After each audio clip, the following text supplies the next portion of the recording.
Hello and welcome. I am Christopher John Bjerknes. It is September 21st, 2022. I am the author of numerous books, which you can find at my website, CJBBooks.com. There'll be a link to it in the description below. I'd like to thank all of those of you who have been contributing to my video series. There will also be a link in the description below to my PayPal donation page.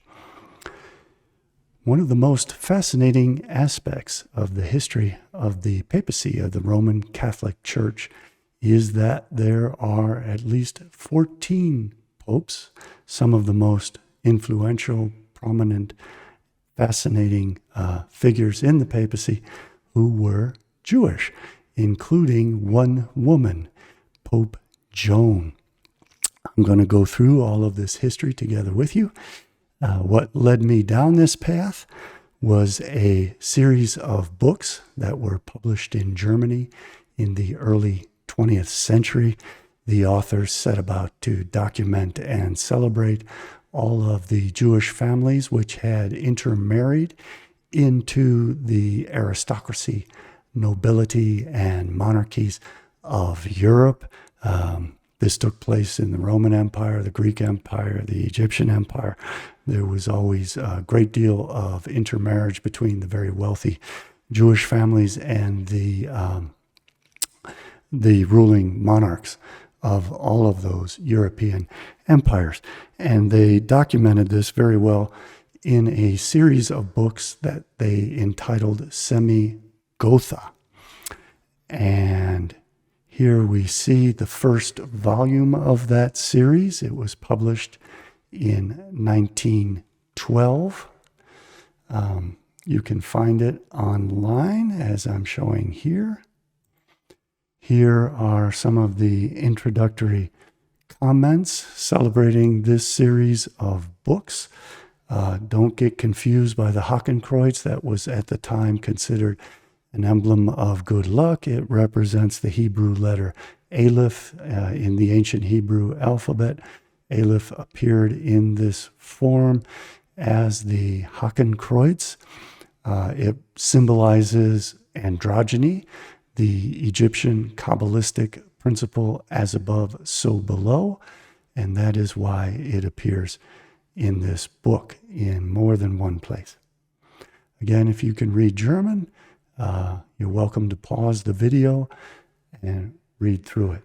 It is not significant to what I'm discussing today, so I'm going to move along. This is the title page.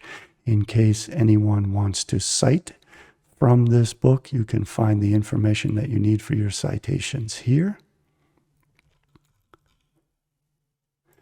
This book, again, documented the Jewish families which had married into the various aristocracies, monarchies, and nobilities of Europe, and it includes a section on the papacy and lists several very significant figures in the history of the papacy that it states were born as Jews.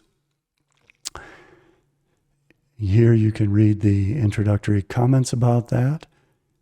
It begins with the legendary Chanen, who was supposedly a 10th century pope who originated from Mainz, Germany.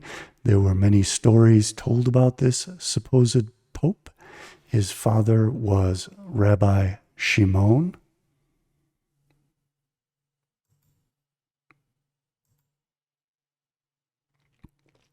The next pope listed in the Semi-Gotha as being born Jewish was the only female pope, Die Päpstin, Johanna, or Pope Joan is how she is anglicized.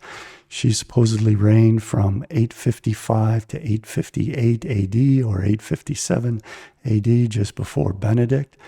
And she supposedly gave birth to a child, well Pope. She entered into the Christian faith in pursuit of her Christian lover. Her name is easy to remember. Just think of Joan of Arc. She is Pope Joan. The Semigota also states that Pope Innocent II was of Jewish extraction, and his anti-pope, Anaclatus II, was also of Jewish descent. They opposed one another.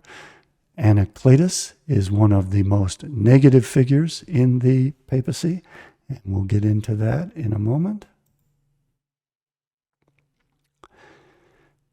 The Semigota also recognizes Pope Calixtus III, one of the Spanish Borgia popes, as being Jewish, and one of the most significant figures in all the papal history, Alexander VI, another one of the Spanish Borgia popes, is also listed as being Jewish. Pope Clement VIII, Pope Paul V, and Pope Pius IX are also represented as being Jewish in the Semigota. Our story begins with the very first pope, Pope Simon Peter, the rock or the stone. The German word for stone is Stein, and Shimon or Stein is a very popular Jewish name to this day. The Jewish people recognize Simon Peter as one of their most prominent benefactors. There are several prayers issued annually which cryptically refer to Simon Peter, which Orthodox Jews recite. These prayers honor him again as a benefactor of the Jewish people. They view him as a figure who entered into the Roman Church in order to subvert Rome and convert it to Christianity so that it would abandon all of its pagan gods. There is a Haaretz article, which you can find online, called A Jewish Pope by Alon Gilad. Mr. Gilad wrote, "St. Peter is clearly one of the most important figures in Christianity, but he was also a legendary figure among Jews, with a story spread among medieval Jewry that Peter abandoned Christianity and returned to the religion of his ancestors before he died. According to this legend, he wrote the prayer Nishmat Kol Chai." One of the most likely candidates to be a Jewish pope is Pope Zozomus, a 5th century pope. The theory is based on records showing that he came from Greece, which had a sizable Jewish community, and that his father was named Abram, which would have been an extremely unlikely name for a non-Jewish Greek. Still, that is all we know. And I found a picture which states that he had a Greek father named Abraham. One of the interesting aspects of his papacy was that he was a temperamental figure engaged in numerous controversies, and that he was part of the division of the clergy in the Roman Catholic Church. And we'll see a couple other figures in the Jewish papacy which led to the Reformation and the Counter-Reformation and many of the divisions in the Christian church. Perhaps one of the most interesting of the Jewish popes is Pope Joan. She is now considered a legendary but not real figure, although for centuries she was viewed as real, which opens up the possibility of a political motivation being behind the denial of her existence.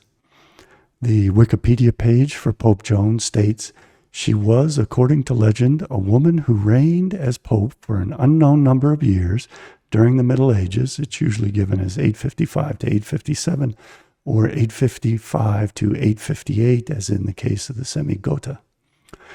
Her story first appeared in chronicles in the 13th century and subsequently spread throughout Europe.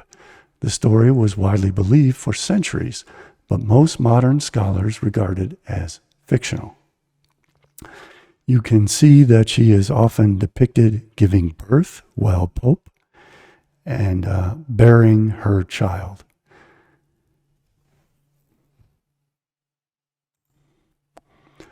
Rabbi Vii wrote an article on his blog entitled Jewish Popes, in which he very succinctly and very aptly tells the legend of the Jewish Pope Chanen, who is also considered legendary and perhaps not real. Rabbi Vii wrote, "The origin of the legend about a Jewish pope seems to have arisen in the story of Rabbi Shimon ben Elchanan, HaGodol, the Great, of 10th century Mainz, Germany. Rabbi Shimon's son, Elchanan, was captured and kidnapped as a child by Christians and baptized and raised as a Christian. Rabbi Shimon, distraught and heartbroken, never gave up hope of finding his son and restoring him to Judaism. Rabbi Shimon is the author of a payut, prayer poem, that has found a permanent place in the recitation of the Ashkenazic liturgy for the Shacharit morning prayer service of Rosh Hashanah. In this prayer, there is an acrostic that begs God, 'My son Elchanan, live into the eternal world.' This is apparently a reference to the boy's kidnapping and forced conversion to Christianity. Legend has it that Rabbi Shimon somehow gained an audience with the Pope to plead for the relaxation of Catholic decrees against the Jews, and in that meeting both the Pope and Rabbi Shimon realized that they were father and son. The chess game between the two was a later embellishment of the original legend. That Rabbi Shimon's son was kidnapped and baptized is a fact. What happened to him afterwards is open to legend and conjecture.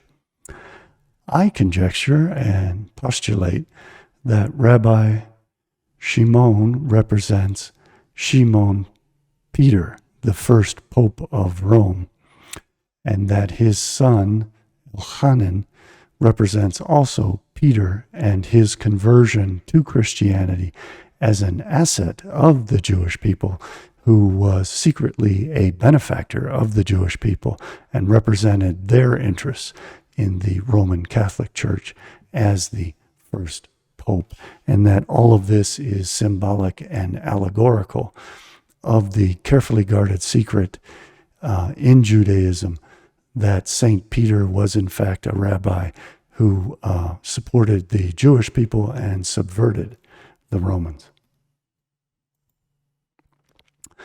The Cleveland Jewish News published an article by Herb Godold documenting arguably 4 Jewish popes. This is based upon Joachim Prince's book, Popes from the Ghetto. Joachim Prince was a famous Zionist and a noted author. He also published the book, The Secret Jews, which represented the Shabbatians, the Frankists, and told the history of many crypto-Jews from the Marranos onwards. Mr. Godold wrote, almost 1,000 years later, the first cardinal of acknowledged Jewish descent, Anaclatus II, was elected as Pope in 1130 by a majority of the College of Cardinals. Anaclatus II, whose original name was Pietro Peter Perleone, was the great-grandson of a Roman Jew, Baruch Perleone, who, with his entire family, had converted to Catholicism 100 years earlier on Easter of 1030 AD. Baruch took on the not-so-new name of Benedictus Christianus. Anaclatus II's Jewish origins have been acknowledged by all historians and the encyclopedias Judaica and Britannica, and I'll add the Jewish Encyclopedia, which I'm going to show next. His Jewish descent was vigorously attacked by Abbot Saint Bernard of France. There are 2 other popes who reigned before Anaclatus, which Prince and other historians claim were Jewish descendants of the Pierleone family, John Gratian Pierleoni, known as Gregory VI, from 1045 to 1046 AD, and Gregory VII from 1073, I believe, to 1086. Gregory VII, no, 1085.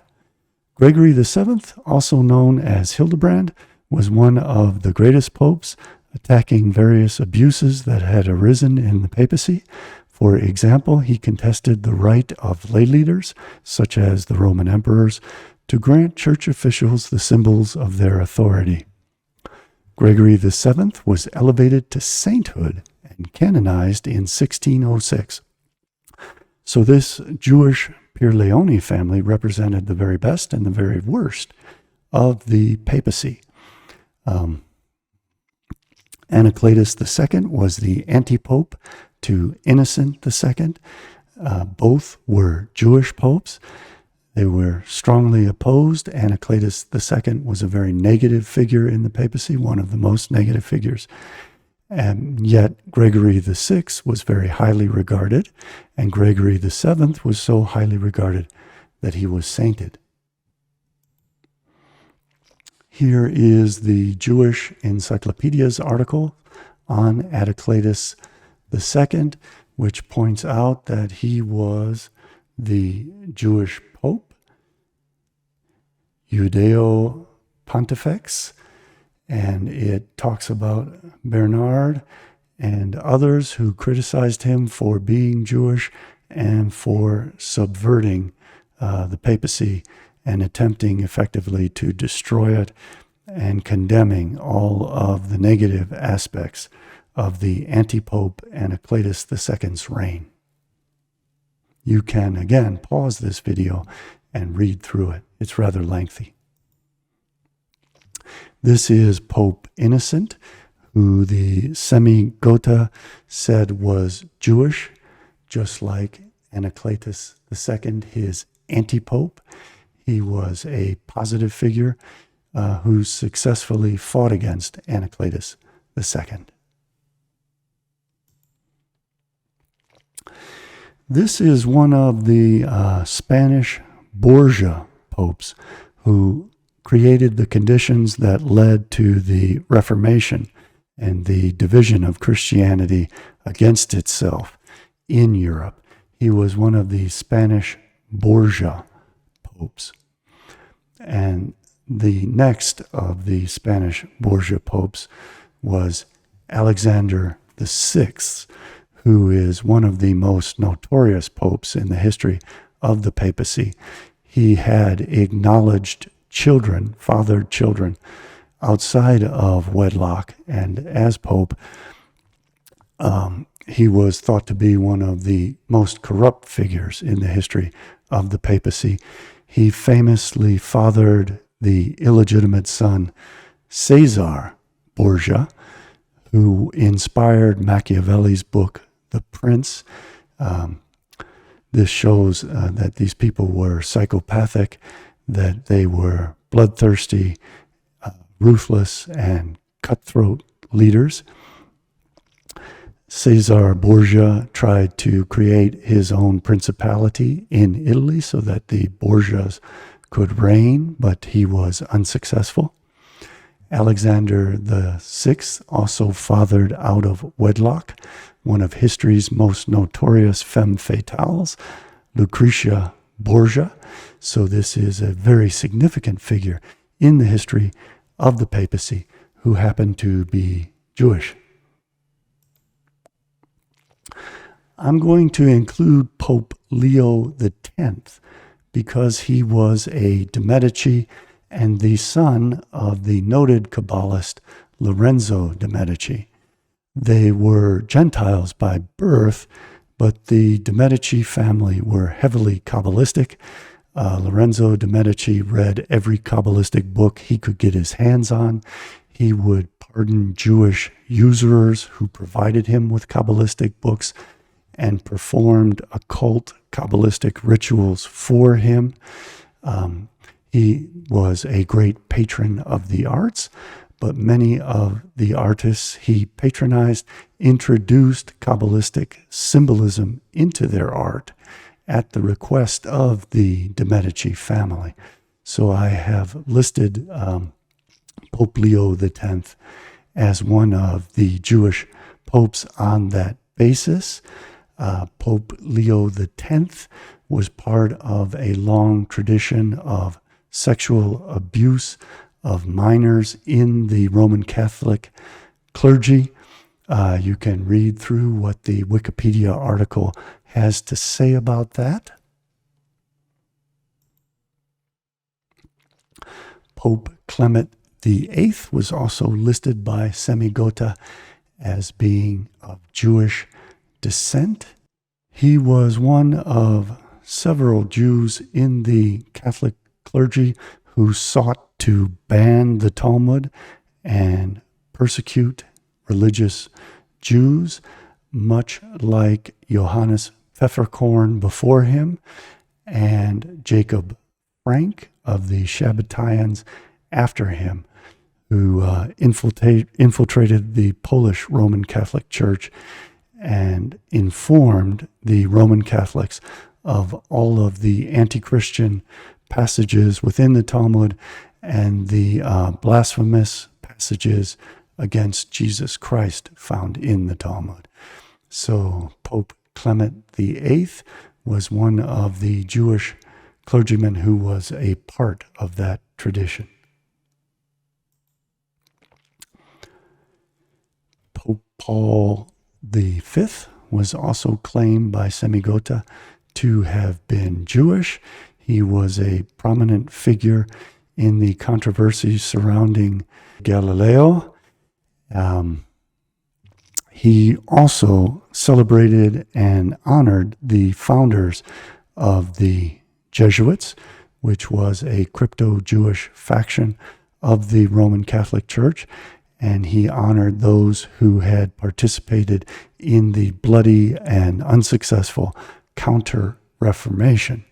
So the Jewish papacy participated in the instigation of the Reformation and then in the Counter-Reformation, in which tens of millions of Europeans lost their lives in the slaughter, and in which the Christian Edomites of Europe were pitted against one another in one of the bloodiest conflagrations in the history of Europe. Pope Pius IX, who was very liberal and progressive in his views until the revolutions of 1848, was also claimed to be of Jewish extraction in the Semigota.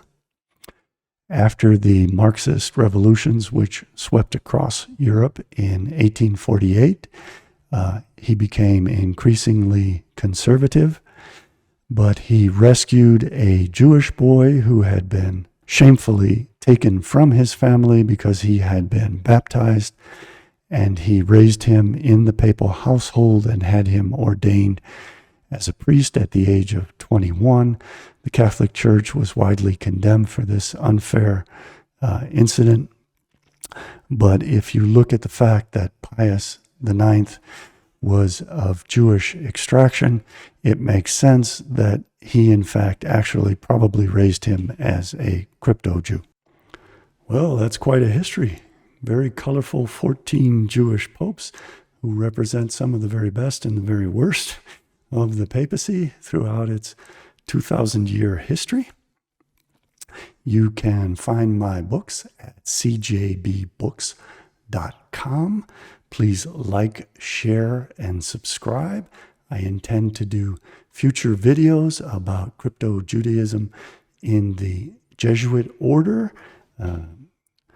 and also occultism and socialism in the Roman Catholic Church. So please subscribe so that you're notified when those videos appear. Please also contribute if you can. There will be a link in the description below to my PayPal donation page. Thank you very much for watching, and I will see you next time. Bye for now.